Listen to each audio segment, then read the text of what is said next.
You're listening to the Budget Cinema Podcast.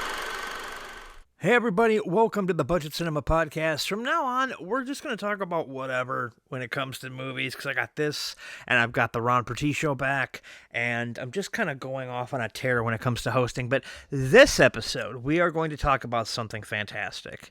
I just got back from the theater. I just got back from seeing Ghostbusters Afterlife.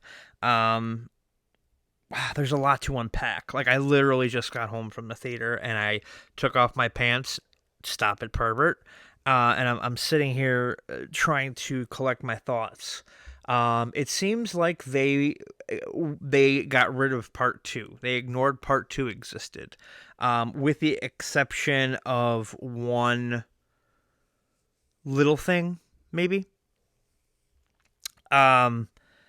But it's very Amblin infused. This feels like a Spielberg movie, and I mean that in a very good way.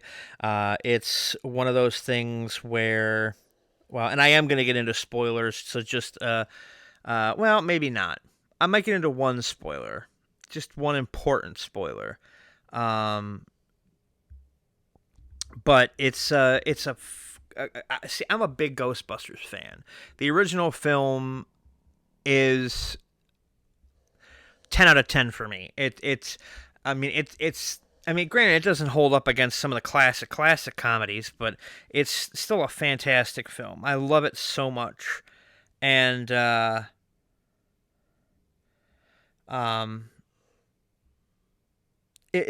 this is a fun movie. It's fun, and it tugs at your heartstrings, and McKenna Grace is amazing in it as Egon's granddaughter. It's very Monster Squad-ish. There's a lot of heart in this one that there isn't in the original, so it's like a fitting, it could end, the Ghostbusters storyline could end right now. This could be it. I mean, I don't think it will, because there are some things that kind of lead to maybe there being another one. But ultimately, this was a good sequel to the original movie.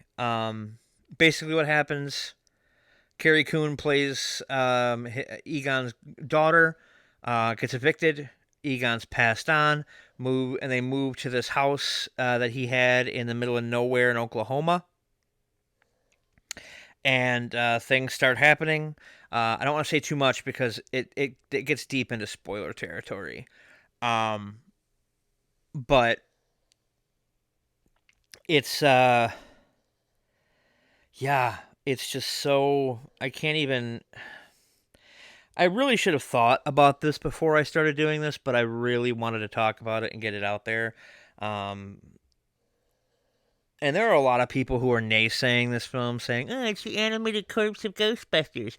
No, it's not. It's a film about a family. It's not a film about starting a business. That's two different things. You know, the original Ghostbusters is about three guys starting a business and what they have to go through. It just so happens to be, a ghost just happened to be the underlying theme of the movie. And this is about a family trying to come to terms with a loved one's past that may or may not be what they think it is or what it is. And so they're trying to deal with that. But it's touching, and it's funny in all the right moments. McKenna Grace, again, fantastic. Paul Rudd, fantastic. But then again, Paul Rudd is good in everything. I have yet to see Paul Rudd. The movie may be bad, but Paul Rudd's great. I can't wait to see him in a movie in 300 years, because he's a vampire. But that's besides the point. It almost feels like, though, there's certain things. This isn't a perfect movie. I'll give you my rating at the end. But it's like they were trying to find people to replace the original Ghostbusters, and some of them didn't work. Some of them didn't seem to click. And if they hadn't tried to do that, then I think it would have been, it would have been a little bit better. But there was one character that I don't want to get into, but when you watch the movie, you will be like, yep, that guy didn't need to be there. That's an annoying motherfucker. And yeah, bye bye. Just bye bye, pal. You don't need to be in this film. The only annoying character in the original Ghostbusters is, I would say, Walter Peck from the EPA. And even him, he was meant to be that way for the sake of the film. For the sake of being one of the antagonists. But yeah, it's one of those things, and oh my god, this movie was really good. I can't wait for it to come out on Blu-ray so I can buy it, because I will buy it. 100%. Now, I'm going to get into a spoiler about the end. So, I'll tell you my rating now in case you want to turn it off. If you don't want to be spoiled. So my rating for this Ghostbusters is an 8 out of 10. Because I feel like that one character really dragged it down. And I don't know, there's just something special in my heart about the first one. The first one was one of the first movies my mom took me to see in the theater, and it holds a very special place in my heart. And going to see this one with people that I care about, and it has another special place in my heart. But that isn't impacting my it doesn't make me want to like the movie more. It makes me put it on a higher standard, and it makes me judge it harsher. And if I judge this movie harshly because I need it to mean so much to me, and I give it an 8 out of 10, it must mean something. So for those of you who don't want to be spoiled and are about to dip out, I understand, and I'm sorry, but I have to talk about this. I really do. So I want to thank those people. Head over to patreon.com/. I'm Uncle Ron, and you can support the Ron Pertie Show. You can support the Budget Cinema Podcast. You can support my live Twitch stream. You can support the videos that I put out. All sorts of stuff. Just ridiculous online content. And don't forget to follow me on social media at I'm Uncle Ron on Twitter, Instagram, and Facebook. So thank you so much for that. And if those of you who are leaving because you don't want to be spoiled, I understand it, and we will talk to you next time. But for those that are okay with being spoiled, here we go. I went into this hoping that they wouldn't CGI Egon. I didn't want them to play that card. They did. However, they did it in a very touching way. And they didn't have anybody try to recreate his voice. In the film, he dies in the beginning. We're in spoiler territory now. He dies in the beginning of the movie, so he ends up being a ghost on his own property. And he's like teaching Phoebe, his granddaughter, like he's kind of guiding her through things. And then you see him at the end during the big battle, and he never says a word. But it's still touching, and it's super emotional. And I'm not gonna lie, I cried. It moved me, this big bad man, to tears. And it's I love this movie for it.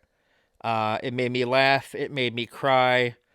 It's an overall experience. Let's not talk about what happened in the theater, though. Let's not talk about the loud-ass kids or the people behind us who were, like, talking every 5 seconds about everything that was going on, or the person a few rows away that I could smell because of the cologne that they took a bath in. that was fun. One little thing I do want to mention, though, is in one of the sequences you see the movie theater marquee, and they're showing a film called Cannibal Girls. If you don't know, that's Ivan Reitman's first movie. That was a nice little Easter egg, and I hope fans of Ivan Reitman saw that and they caught it. And I even leaned over and I told my friend, I'm like, that was Ivan Reitman's first movie. But see, that's all I mentioned. That's all I did. I wasn't sitting there talking about every little thing. And the nostalgia in this works as a way to inform the current characters of what happened before. So it's one of those situations where it's not there to kind of like point to people and be like, oh, remember this? It's more of a way to show like, hey, look, this happened. And this happened.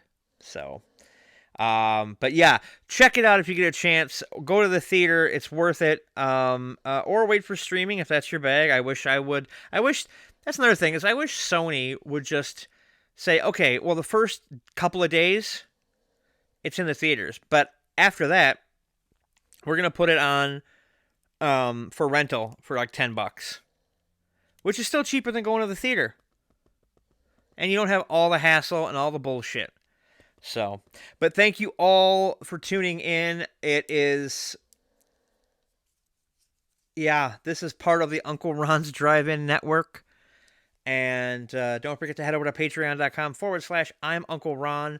And you can support all the ridiculous online content that I make, like this show. So, again, thank you so much. Follow me on Twitter, Instagram, and Facebook at I'm Uncle Ron. And, I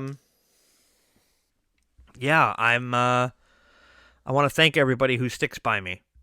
I know it's hard sometimes, but I've just decided that hosting is kind of my thing. So I'm going to go all in on it. But yeah, so be careful out there, everybody. Stay safe. Don't be sure to get Paul Rudd to ask for permission before he bites your neck to suck your blood so he can stay young. Thanks again for listening, and we'll talk to you later.